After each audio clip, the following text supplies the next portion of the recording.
네, 우리 기도하고 말씀 연구 시작하겠습니다.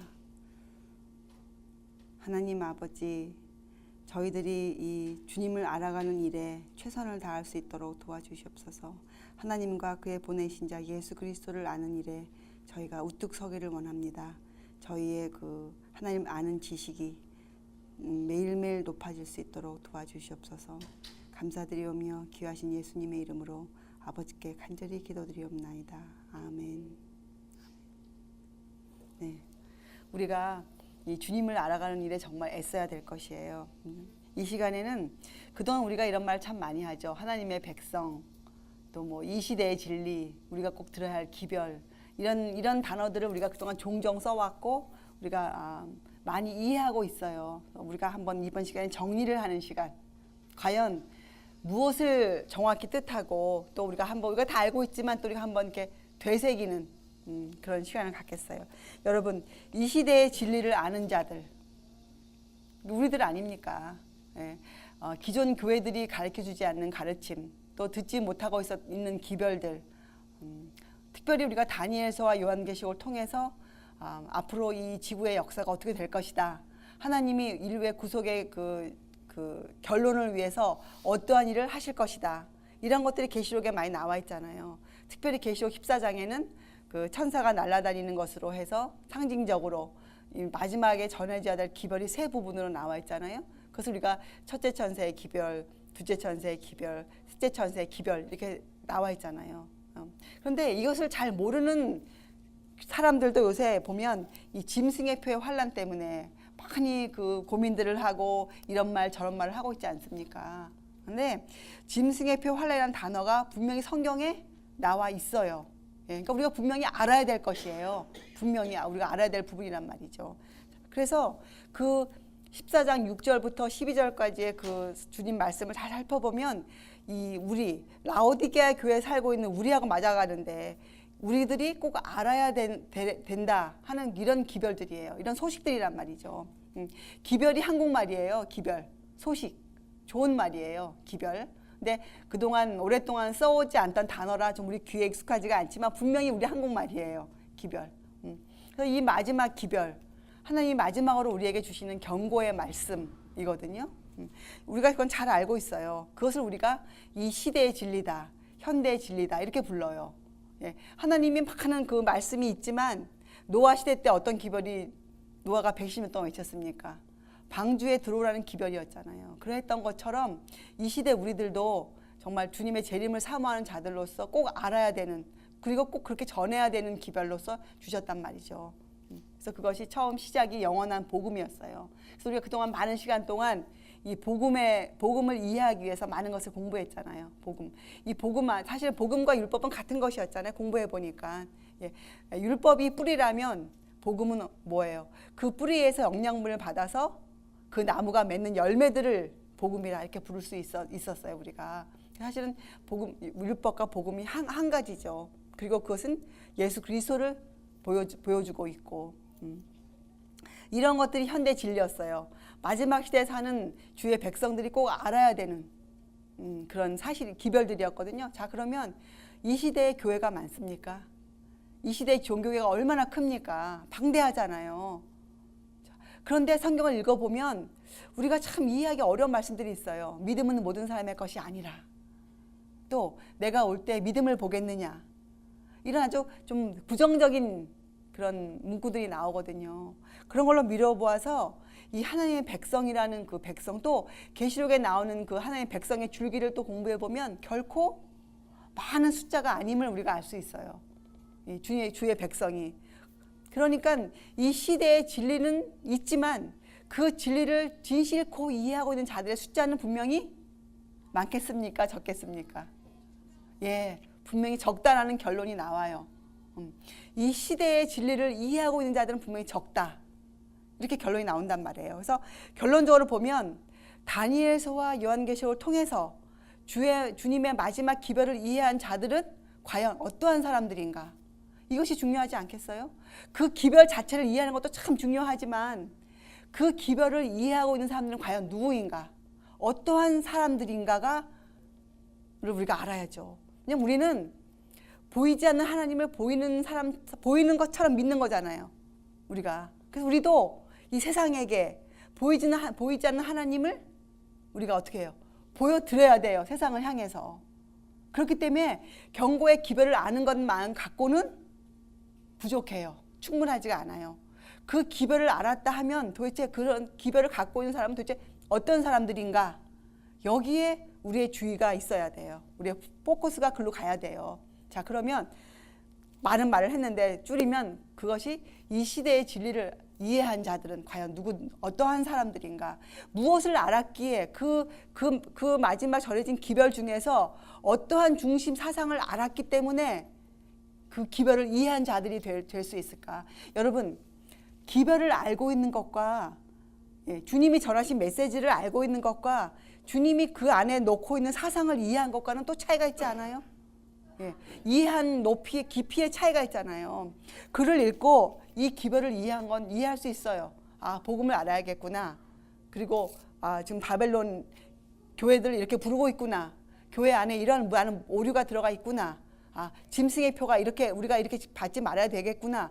이런 것들 우리가 알고 있을 수는 있지만 그 기별을 우리가 정말 알고 이해했다면 그 안에서 주님의 가르침을 가져와야 될 거 아니에요. 주님의 가르침을. 그럼 주님이 그 기별을 통해 주신 가르침이 바로 뭐냐 이거죠. 주님 우리한테 그런 기별을 주신 이유가 뭐예요? 이것을 알아야죠. 그것을 중심을 우리가 공부 잘하는 학생들은 선생님이 가르쳐주면 뭘 배워요? 그 안에 흐르고 있는 중심 사상을 가져오는 거예요. 중심 사상을. 보세요. 선생님이 아무리 좋아도 학생이 선택을 잘못하면 잘못 가잖아요. 그래서 여러분과 저는 그 기별을 통해서 과연 주님이 무엇 때문에 우리한테 무엇을 알으라고 그 세천세 기별이라는 현대 진리를 주셨는가 우리에게 이것을 알아야 돼요. 우리가 알고 있었지만 그러니까 정리하고 있어야 돼요. 그것이 무엇일까요?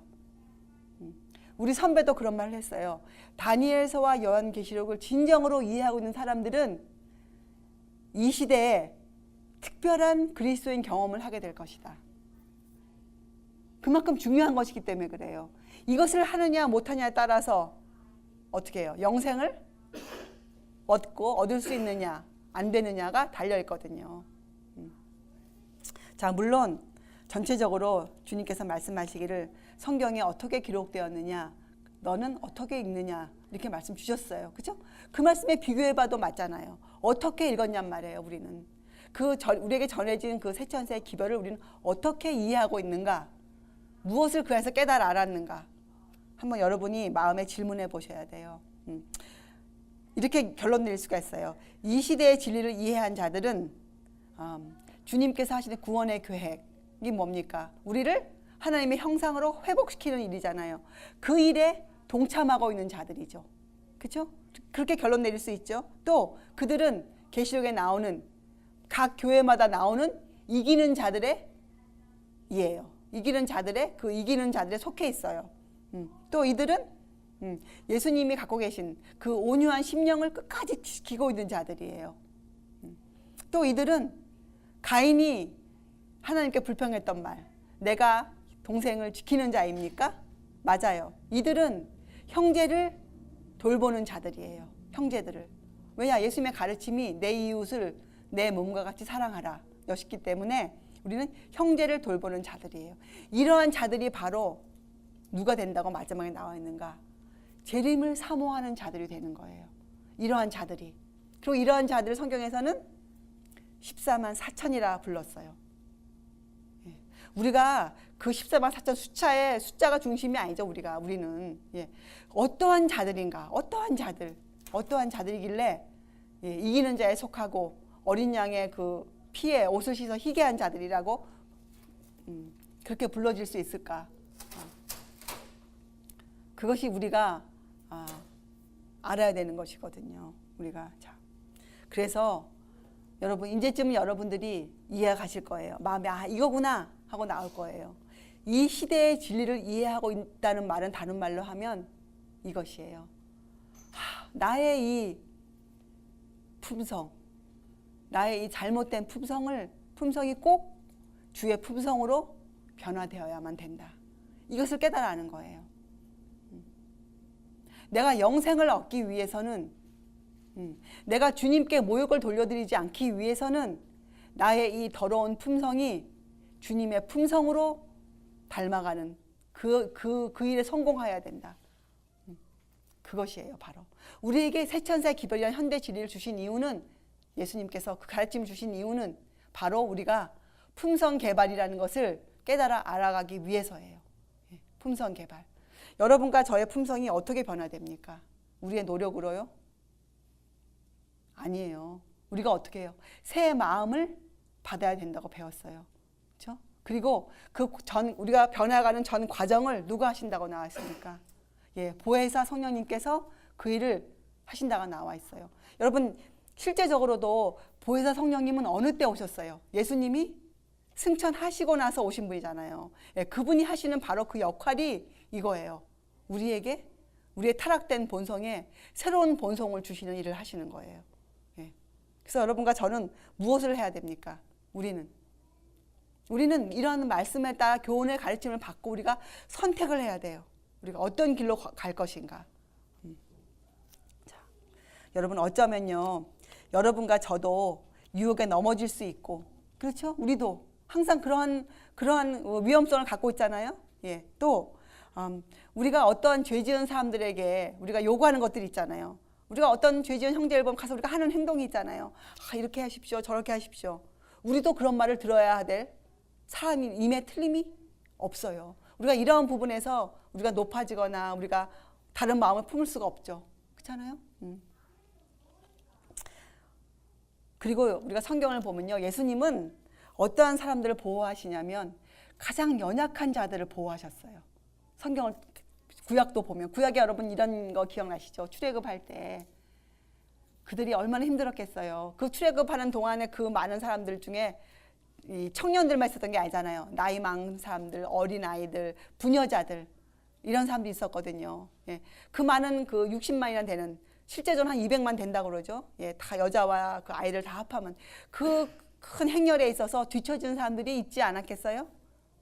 그런데 아말렉 족속이 왜 멸망을 당했습니까? 아말렉이 바로 누구를 쳤어요? 그렇게 뒤처져 있는 사람들을 공격했거든요. 그 일 때문에 아말렉은 멸망을 당했어요. 이것으로 봐서 예수님은 이 뒤처진 자들을 참 사랑하세요. 따라오지 못하고 있는 연약한 형제들을 주님은 사랑하세요. 여러분과 제가 어디에 성장해야 되는가? 이 부분에 성장해야 돼요. 긍휼의 마음을 품던 일에 우리가 성장해야 돼요. 우리가. 왜냐하면 여러분과 저는 제가 알아요. 저 자신도 그러고 이제 여러분이 그러함도 제가 알아요. 우리는 뭘 사모하는가? 진정으로 주님의 재림을 사모하고 있어요. 그리고 제가 여러분을 보면서 매일매일 생활을 같이 하면서 정말 우리는 우리의 품성이 정말 개발되기를, 정말 주의 품성으로, 주의 그 온유한 품성으로 개발되기를 너무나도 원하고 있다. 그걸 제가 알고 있거든요. 저도 그래요. 그래서 우리가 이제 그 일에 성장해야 되거든요. 그렇게 하려면 이제 우리가 뭘 해야 되는가? 여러분과 저는 그리스도 교훈의 초보에서 자라나야 돼요. 머물러 있어서는 안 돼요. 여러분, 그리스도의 초보가 무엇인지 우리가 히브리서를 통해서 배웠잖아요. 그건 그 초보만 알고 있는 것으로 우리가 만족해서는 안 돼요. 이제 우리는 그 초보 위에 우리는 성장해 가야 돼요.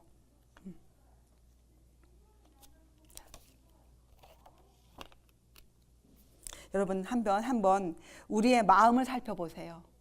우리의 마음을. 성경을 통해서 우리의 마음을 살펴보세요. 우리의 마음은 에레미야서 17장 9절과 10절에 이렇게 표현되어 있어요. 만물보다 거짓되고 심히 부패한 것은 마음이라. 이 말씀에 여러분, 우리 토달지 말자고요. 나는 좀 낫습니다. 이런 말이 나올 수가 없어요. 우리는 전부 다 여기에 속해 있어요. 만물보다 거짓되고 심히 부패한 것은 마음이라. 누가 능히 이를 알리오마는 나 여호와는 심장을 살피며 폐부를 시험하고 각각 그 행위와 그 행실대로 보응하신다. 그렇게 나와 있어요. 에레미야서 17장 9절과 10절에. 이것이 여러분과 저와 갖고 있는 본 모습이에요. 우리는 항상 이것을 기억해야 돼요. 우리의 본 모습을. 그래서 우리는 우리의 품성과 생애를, 다른 말로 하면 우리의 마음을 이 성경의 표준에 의거해서 시험해 보아야 돼요. 우리 자신을. 우리의 마음을 분리시키는 일들이 참 많죠. 예. 우리가 영생을 얻기를 원하지만 하늘을 가고자 하지만 우리가 아직은 이 땅에 살고 있거든요. 예. 또 우리가 성장해가는 과정 중에 있기 때문에 아니 실제적으로도 이 키가 자라는 아이들을 보면서 우리가 뭐라고 부릅니까? 그 아이들에게 그로잉 페인이 있다고 얘기하잖아요. 이 자라나면 항상 그 고통이 따라오거든요. 그래서 우리 마음을 분리시키고 이 빗나가게 하고자 하는 많은 영향들이 있어요. 우리 주변에는. 그런데 그럼에도 불구하고 우리가 이런 하나님, 우리의 마음을, 심장을 살피고 폐부를 밝히는 우리가 그런 하나님을 믿고 의지하면서 지혜를 구한다면, 그것이 우리의 선택이 된다면 하나님은 우리를 바른 길로 인도하실 것이에요. 우리의 선택은 항상 여호와 하나님께로 가야 돼요. 예, 여호와 하나님께로. 우리가 하나님을 찾는데 정직하게 찾아야 돼요. 여러분 그 말씀을 이해하시겠어요? 저는 종종 그런 경험이 있어요. 하나님을 찾긴 찾는데 정직하지 않아요. 나의 어떠한 유익을 위해서 하나님을 찾는 경우가 저에게는 종종 있었어요. 그래서 우리는 하나님을 정직하게 찾아야 돼요. 우리는 하나님을 이런 분으로 알고 있어야 돼요. 내 심장을 살피고 내 폐부를 밝히시고 내가 행한 행위대로 나에게 보응하시는 하나님으로 우리가 그렇게 하나님을 알아야 되죠. 그래서 우리들은 우리를 지지해 주거나 나를 반대하거나 하는 그런 사람들의 의견에 의해서가 아니라, 또는 어떠한 사람이 나를 어떠한 사람으로 판단해 준다 거기에 의해서가 아니라 오직 하나님의 눈 앞에서, 예, 또 그 앞에서 우리의 진정한 품성에 의거해서 우리가 마침내 하늘을 얻거나 아니면 하늘을 잃어버리거나 하는 그런 사람들이에요. 우리가 다른 사람에 의해서 우리가 판단받아서 우리가 선택되어지거나 뭐 하늘에 가거나 하는 그런 사람들이 아니에요. 그렇게 할 수가 없어요. 구원의 계획에는. 여러분과 저는 거쳐야 하는 시험이 누구에게나 있어요. 우리는 그런 하나님, 우리를 그렇게 밝히 보신 하나님 눈앞에서 우리의 키워온 품성이 어떻게 돼요? 시험 받아야 돼요. 우리는 그 앞에서 스스로 서거나 스스로 넘어지거나 해서 우리가 하늘을 가는 것이에요. 하나님이 우리를 선택하고 해서 가는 것이 아니에요. 하나님은 모든 사람을 선택하셨어요. 그렇잖아요? 모든 사람이 구원받기를 원하신다 하셨어요. 이제 이 모든 일은 여러분과 저의 선택에 달려 있어요. 그래서 우리가 지금 하는 이 선택, 생활의 세세한 부분에서 여러분과 제가 이렇게 하겠다 하는 선택, 여러분 선택을 어떤 특별한 경우에만 합니까? 우리가? 선택은 언제 합니까? 선택은 우리가 매 순간 하고 지나가요. 이거 하겠다, 이걸 먹겠다, 이렇게 행하겠다, 저렇게 하겠다, 오늘은 이 일을 하겠다, 이런 거 우리가 매 순간 선택하잖아요. 그래서 우리가 지금 하는 이 선택은 무궁한 세월을 통해서 우리의 선택이 영원히 될 것이에요. 그만큼 중요한 것들이에요. 그래서 우리가 심사숙고하여야 돼요. 심사숙고. 그래서 우리가 이기는 자가 되든지 아니든지를 하는 이 선택 지금 우리가 하고 있는 것이에요. 선택은 우리의 몫이에요. 구원의 계획 중에서. 그래서 여러분, 성경을 읽는 우리가 과연 그 말씀을 실천한 자들임에 틀림이 없는지 여러분 스스로를 시험해 보세요. 성경을 읽는 여러분과 내가 과연 그 말씀에 적합하게 살고 있는지 스스로를 꼭 시험해 보세요. 다른 말로 하면 스스로의 기만을 벗어버려야 돼요. 여러분 스스로의 기만이 제일 무섭습니다. 스스로가 갖고 있는 기만, 성경에는 거기에 대한 그 가르침도 나와 있어요. 갈라디아서에 스스로가 갖고 있는 기만에 대해서. 이건 뭐냐면 나는 다 되었다, 이만큼이면 좀 괜찮다, 주제 넘은 마음이죠. 주님 앞에서 그 기만에서 우리가 참 주의하고 있어야 돼요. 스스로. 그건 스스로가 갖는 기만이죠. 스스로가 갖는 기만. 우리가 아침 시간에 공부한 주님의 기도, 요한복음 17장은 우리가 외우고 있어도 있어야 할 충분한 가치가 있는 장이죠. 예, 여러분과 제가 얼마나 가치를 잘 모르면 1년에 몇 번 읽겠어요. 그 장을. 주님이 직접 하신 기도인데 우리를 위해서. 예, 우리가 그 17장도 우리가 암송해야 돼요. 암송해야 돼요. 그래서 여러분, 이 굳게 서 있다고 생각하는 사람들, 예, 어떤 사람들일까요? 굳게 서 있다고 믿고 있는 사람들. 그 사람들은 이렇게 행동해요. 그 사람들은 굳게 이런 말씀이 있어서 제가 참 이해하지 못한 게 한 부분이 예전에 있었는데, 성경에 게시된 말씀으로 하나님의 영광을 이루지 못하고 자기의 뜻을 이루는 사람들이 있다. 이런 말씀이 있었어요. 처음에는 그게 좀 이상하다. 분명히 하나님 성경을 통해서 하나님 계시된 말씀을 읽었다면 성령님의 인도하심을 읽었을 텐데 어떻게 하나님의 뜻을 이루지 못하고 자기의 뜻을 이루는 사람이 있었을까 하고 제가 좀 의아했어요. 근데 제가 말씀을 더 깊이 연구하면서 충분히 이러한 위험성이 우리에게 있구나. 우리의 경고로 주셨구나. 왜냐하면 우리가 성경에 게시된 말씀이 영의 가마로 우리에게 와 있을지라도 우리가 그렇게 우리 자신을 인정해 버리면 우리한테 기만이 스스로의 기만이 들어와요. 그런 사람들은 그 남들의 아첨을 좋아하게 되고, 사람들의 아첨을 좋아하게 되고, 또 이 아첨하는 사람들이 뭐 없는 것을 근거로 아첨하는 게 아니에요. 그 사람이 이루어놓은 업적, 그 사람이 갖고 있는 그런 좀 탁월함, 이런 걸로 이제 사람들이 아첨하거든요. 자, 그러면 그 사람 자신이 성취될 수 없는 희망인데 그것을 자기의 뜻으로 삼아요. 그리고 거기에 기만당해버리고 그 일에 도취당해버려요. 도취가 되면 그 일이 하나님께서 진정으로 원하는 일인지 아닌지 따져볼 겨를이 없어져 버리죠. 좋은 예로 다윗 선배가 있어요. 우리 다윗 선생님이 다윗 선지자가 하나님의 성전을 짓고 싶어 했습니까? 안 했습니까? 너무나도 짓고 싶어 했죠, 그가. 근데 그게 옳은 일이었잖아요. 그렇죠? 그래서 그가 그 선지자와 상의하죠. 선지자의 그 뜻을 밝혔을 때 선지자도 옳다고 인정해주고 그 일을 하기로 했어요. 근데 선지자가 돌아가서 어떻게 됩니까? 그 일은 당신에게 합당치 아니하다.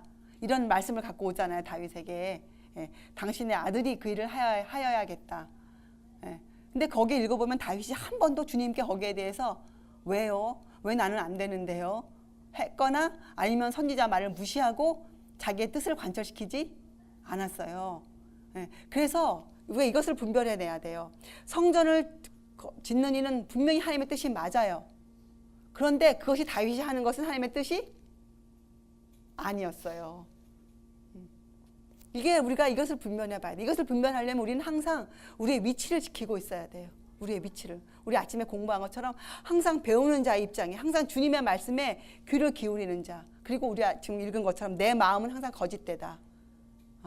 성경 말씀에 통해서 들려오는 어떠한 생각일지라도 내가 주님께 여쭤봐야 된다. 과연 내가 이 일을 하기에 적합한 사람인지, 내가 해야 될 일인지, 이런 것들에 대해서 우리가 이제는 좀 우리가 심사숙고하면서 우리가 이 신앙생활을 해야 되겠어요. 이런 일에 우리가 최선을 다하면 결론적으로 어떤 유익이 생기는가? 결론적으로 여러분, 왜 결론만 말씀드려요? 이 내용은 여러분이 연구해 보세요. 이런 일에 우리가 최선을 다해서 명상하고 마음을 기울이고 하면 어떤 유익이 오는가? 내 안에 있는 육의 성향, 우리에게 육의 성향이 있습니까? 바울 선생님, 우리는 항상 육신과 싸우고 있대잖아요. 육의 성향이 항상 있어요. 그게 대표적인 것은 무엇이냐면 이기적인 마음과 세속을 사랑하는 마음이에요. 그 두 마음을 뽑아버릴 수가 있어요. 우리가 우리의 위치를 항상 지키고 우리가 낮은 자의 자리에 앉아 있으면 우리가 이 육의 성향을 뿌리채 뽑아버릴 수가 있어요. 그리고 항상 나에게 드는 어떠한 좋아 보이는 또 옳은 생각일지라 할지라도 우리가 그것을 주님께 가져가서 물어보는 것이죠. 주님께. 그리고 그런 일을 우리가 이루고자 할 때 교회 안에서 그런 일을 이루고자 우리가 같이 모여서 상의해야 돼요. 같이 모여서. 그래서 그런 일을 하려고 할 때 어떤 형제들이 그에 대해서 타당한 얘기를 하거나 어떤 의견을 내놓을 때 우리가 그것을 들을 수 있는 마음들이 있어야 돼요. 그렇잖아요? 높은 자리에 있다 그래서 그 자리가 주님이 높이 보시는 자리가 절대로 아니잖아요. 이렇게 형제가 연합해서 어떠한 일이 이루어갈 때마다 같이 해나가는 것, 이것은 너무나 중요한 것이에요. 이런 일을 할 때 우리 안에 숨어있는 그 이기적인 마음들이 뽑아져 버려요. 물론 아픔이 있죠. 그렇지만 이런 일을 해나갈 수가 있는 것이에요, 우리가. 그래서 우리가 이 연합을 위해서 열렬하게 일하거나 선택이 두 가지뿐이 없대요. 이 연합을 위해서 열심히 일하도록 선택할 것인지, 아니면 그 일을 반대해서 주님께 모욕을 드리는 입장에 서 있든지 우리에게는 이 두 가지 선택권뿐이 없어요. 성경은 보면 흑과 백이에요. 중간 색깔이 나와 있지가 않아요. 성경에는. 자, 여러분 지금 우리 이 시대는 말이에요. 이 시대의 진리를 이해하고 있는 자들이 필요한 시대거든요. 또 이 시대는 징조로 미루어 보아서 주님 오시기가 아주 가까운 시대임에 틀림이 없어요. 우리가 그 시기와 그 기한과 때는 우리가 알 바가 분명히 아니지만 우리가 그 징조는 분명히 알고 있어야 되잖아요. 지금 세상에 돌아가고 있는 많은 일들을 미루어 볼 때 지금 분명히 그때가 가까워오고 있어요. 자, 그래서 여러분 우리는 세상에 그릇된 인상을 남기지 않도록 우리가 그렇잖아요. 네. 이 방심하지 않는 태도가 필요해요. 그리고 항상 율법의 원칙을 기억하고 있어야 돼요. 여러분 율법의 원칙이 두 가지 아니었어요? 간단하죠. 첫째 뭐였습니까? 하나님을 최고로 사랑하고 둘째는 내 이웃을 내 몸과 같이 사랑하는 것. 이것이 우리가 항상 기억하고 있어야 되는 거예요. 우리가 항상. 그리고 여러분 기억하세요. 이 성경에서 말하는 그리스도인은 참으로 적은 소수의 사람들이에요. 성경에서 말하는 그리스도인은 절대로 큰 교회가 아니에요. 성경에서 말하고 있는 이 그리스도인들은 소수의 무리들이에요. 그런데 여러 곳에 각 곳에 분명히 있겠죠. 각 곳에. 그래서 우리들은 평상시에 우리에게 건전해 보이고 옳게 보이는 나의 생각이나 나의 계획일지라도 우리는 그것을 두들겨 봐야 돼요. 왜냐하면 우리는 항상 내 것을 지키고자 하는 유혹을 받고 있거든요. 항상 내 계획과 내 사상을 관철시키고자 하는 그런 유혹을 받고 있거든요. 항상 우리가 모여있기 때문에. 혼자 있다면 이것도 염려가 안 되죠. 아무것도 모르죠. 혼자 있으면 아무것도 할 수가 없어요. 나만 보이니까. 근데 우리가 이 주의 명령에 따라 연합해서 우리가 무리를 이루고 있으면 분명히 이런 일이 생길 거예요. 이런 유혹들이 올 거예요. 그래서 우리 아까 이 시대 진리를 이해하고 있는 자 중에 한 가지가 형제의 유익을 돌보는 자 아니었습니까? 형제의 유익을. 또 주님의 둘째 계명이 뭐였어요? 내 이웃을 내 몸과 같이 사랑하라. 쳤기 때문에 우리들은 먼저 형제들의 유익을 돌보는 자가 되어야 돼요. 먼저. 그리고 형제들의 품성 성장에 방해가 되는 어떠한 일도 해서는 안 돼요. 차라리 우리가 불의를 당하는 것이 나아요. 그리고 우리 자신의 영적 유익에 대한 관심이 투철해야죠. 우리가 영적으로 유익을 얻어야죠. 그렇지만 더불어 우리와 관련된 모든 자들의 영혼에 대해서 우리가 책임감을 느껴야 돼요. 책임감.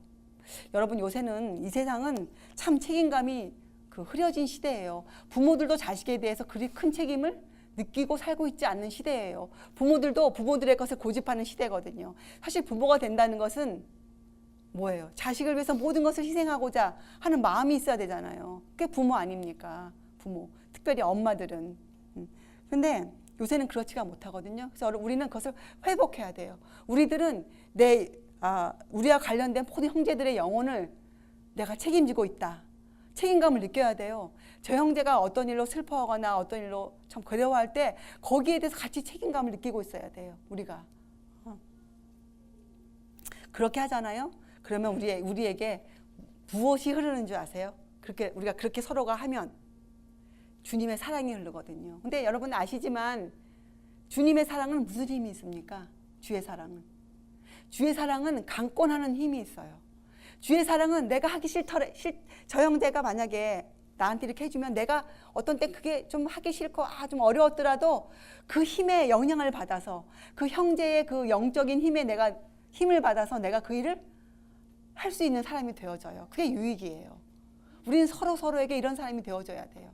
서로에게. 성경에 보면 갈라디아에서 연약한 자의 짐을, 로마서에도 두 책에 연약한 자의 짐을 지라 같이 져주라 그랬어요. 자, 여러분 그래서 우리는 우리의 말과 행동에 이런 가마력이 나가야 돼요. 내가 저 형제를 위해서 어떤 말을 해줬을 때 그 말이 그 형제의 마음을 움직일 수 있는 그런 가마력이 우리가 나가야 돼요. 우리가 그런 신앙의 소유자가 되어야 돼요. 그래야 우리가 마지막 때에 설 수 있는 마지막 진리를 이해한 자들이다. 이렇게 우리를 자신을 부를 수가 있어요. 그런 가마력이 있어야 돼요, 우리에게. 여러분, 우리 이것을 기억해요. 우리는 잠시 후에 주님을 만나야 되는 사람들임을 기억하세요. 우리는 잠시 후에 주님을 만나야 돼요.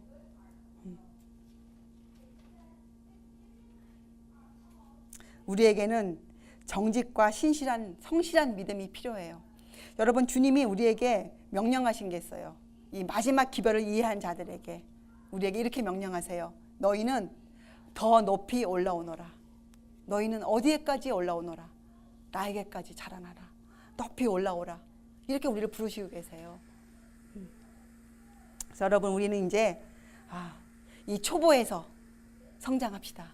예, 이제 초보에서 우리가 진실로 성장해요. 진실로. 예, 근데 그 일을 우리가 함께 이루어가요. 함께. 여러분, 그 계시록 3장 17절이 누구에게 향한 경고입니까? 예, 너는 부요한 자라 부족한 것이 없다 한다. 이게 누구에게 하신 말씀이에요? 이 마지막 시대에 사는 우리들에게 하신 말씀이잖아요. 라오디아 교회. 예. 근데 그게 실적인 재물을 놓고 하는 것도 있겠지만 상징적으로는 실제로 어떤 말씀입니까? 이 믿음에서예요. 믿음에서. 예. 지금 많은 사람들이 믿음에 부요하다 생각하고 있어요. 많은 진리가 열려있기 때문에, 예. 하늘이 열려있는 형편이기 때문에 많은 사람들이 진리에 부요하다 이렇게 알고 있어요. 그런데 그것이 아니잖아요. 주의 경고는 뭐예요? 너희는 가련하고 눈멀었고 벌거벗었다. 이렇게 말씀하고 있잖아요. 우리에게서 무엇을 주고 얻으라고 경고하세요? 우리에게 안약을 사서 발라라. 좀. 제발.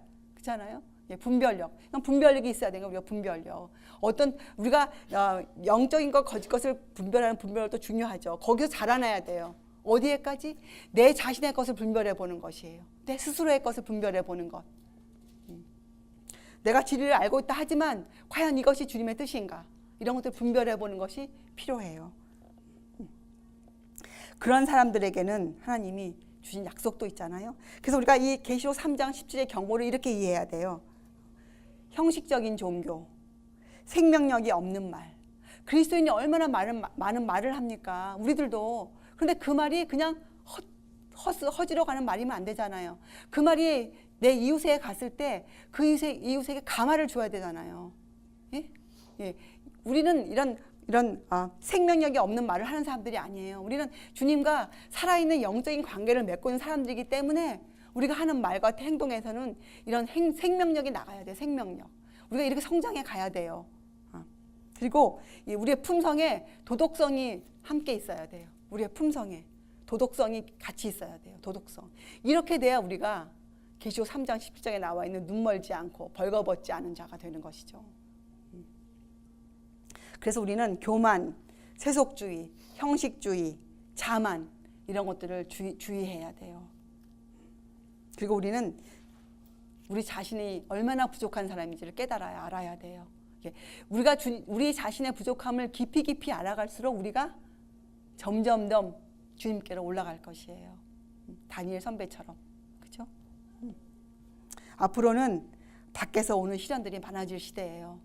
교회를 흔들기 위해서. 그래서 우리가 우리 안에서는 많은 어려움들을 극복해서 이겨놓아야 돼요. 먼저. 자, 여러분 계시록 3장 20절을 한번 펴보세요. 안약을 사서 바르고 주님께서 옷을 얻어 입고 주님 주시는 옷을 입고 이런 사람들에게 주님이 어떤 약속을 하셨는지. 그렇죠? 주님의 옷을 흰 옷을 입고 이런 사람들에게 주님이 이렇게 약속해 주셨어요. 볼지어다 내가 문 밖에 서서 두드리노니 누구든지, 여기 누구든지예요. 누구든지 내 음성을 듣고 문을 열면 내가 그에게로 들어가 그로 더불어 먹고 그는 나로 더불어 먹으리라. 여러분 이 말씀이 무엇입니까? 우리가 주님께 문만 열어주면 우리가 그렇게 하기로 선택을 하기만 하면 주님께서 우리와 함께 임마누엘 하나님으로 함께 계시겠다. 함께 주님께서 앞장서서 그 일을 이루시겠다고 약속해 주신 것이잖아요. 우리의 성장을. 그렇잖아요. 그래서 여러분 우리가 이제는 여러분과 제가 정말 우리가 그동안 많이 배운 것들 진리를 실제적으로 우리 생활에 결부시켜서 우리가 성장해가는 정말 이 성경상의 그리스도인. 그래서 베드로후서에 나와 있는 말씀, 너희가 어떠한 사람이 되어야 마땅하겠느냐. 예, 정말 이 거룩함도 우리가 공부했잖아요. 거룩함에 대해서도. 이제는 우리가 진실로 진실로 곧 오실 주님을, 예, 정말 그 재림을, 주님을 사모하는 자, 재림뿐만이 아니라 그 주님을 사모하는 자, 예, 정말 주님 닮기를 원하는 자들, 그것이 인생의 목표가 된 사람들, 예, 주님의 닮아가는 일을 위해서는 모든 것을 버릴 수 있는 사람들, 그런 사람들 되시기 바랍니다. 예, 기도하시겠어요? 하나님 아버지, 저희들은 마지막 시대에 살고 있음이 틀림이 없습니다. 저희가 이제는 주의 뜻을 알아 저희의 마음을 주님의 뜻에 비추어 보는 그러한 성장을 할 수 있도록 주님 도와주시옵소서. 그래 저희가 저희의 삶으로 주님께 영광을 돌려드리는 그런 진실된 주의 백성 되기 원합니다. 주님, 오실 주님을 맞이할 수 있는 그런 주님의 종이 될 수 있도록 저희들을 인도하여 주시옵소서. 감사드리오며 귀하신 예수 그리스도의 이름으로 아버지께 간절히 기도드리옵나이다. 아멘.